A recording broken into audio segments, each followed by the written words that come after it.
মৌমাছি যে মধুটা উৎপাদন করে, পৃথিবীতে অনেক প্রজাতির মৌমাছি আছে, কিন্তু অল্প কিছু প্রজাতি মধু তৈরি করে। বাকিরাও খাবার হিসেবে কিছু মধু উৎপাদন করে, কিন্তু আমাদের জন্য এটা স্টোর হয় না। তা আমি এভাবে বলি যে মৌমাছি যে একটা কী ধরনের সামাজিক প্রাণী আপনি যদি চিন্তা করেন, আমরা মানুষরাও এটা পারি না। কীরকম? যে দেখেন, বছরে 6 মাস থেকে 8 মাস ফুল থাকে, ফুল বা গাছের ফুল। এই ফুলটা কিন্তু মৌমাছির যে মধু উৎপাদনের, নেকটার সংগ্রহের মানে প্রধান জায়গা।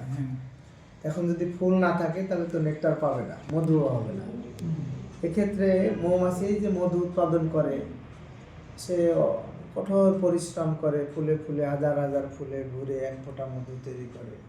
এই মধুটা সে তার যে কলোনি, মানে আমরা যেটা বাসা বা চাক বলি, এখানে গিয়ে তার প্রয়োজনেরটুকু খাই, অবশিষ্টটুকু ওই চাকে সংরক্ষণ করে। সংরক্ষণ করাটা বলতে আমি যদি এভাবে বলি, এটা সঞ্চয় করে। এই জন্য ওই যে 4 মাস ফুল থাকবে না, ওই সময় এটা সে ব্যবহার করবে। মানে মৌমাছি সঞ্চয় মনোভাব নিয়ে এই মধুটা সংরক্ষণ করে। মানে আপনার আমার খাওয়ার জন্য কিন্তু ওরা সংরক্ষণ করে না, নিজের জন্য ওই 4 মাস বিপদের দিনে ব্যবহারের জন্য। আমরা এটা ব্যবহার করি, সেটা ভিন্ন বিষয়। তা আমি এই জন্য বলি যে আমরা মানুষেরা কিন্তু এরকম সঞ্চয় মনোভাবী না। এই জন্যই বলছি যে মৌমাছি অতি সামাজিক একটা প্রাণী, পোকা।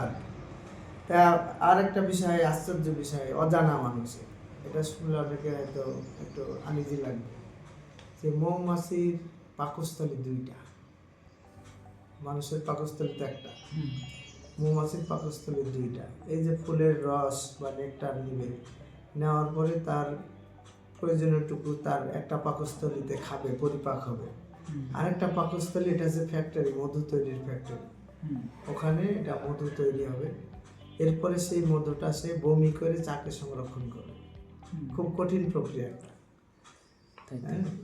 মানে এটা এক প্রকার বলতে পারেন আমরা মধুটা মৌমাছির বমি খাই, যদিও সেটা কোনো সমস্যা নাই, ভালোভাবেই হয়। এবং মধু হচ্ছে, আমরা এটা সবাই জানি যে পৃথিবীর সর্বোৎকৃষ্ট একটা খাবার। এতে প্রায় 181 রকমের নিউট্রিয়েন্ট আছে, কেমিক্যাল নিউট্রিয়েন্ট সহ 181।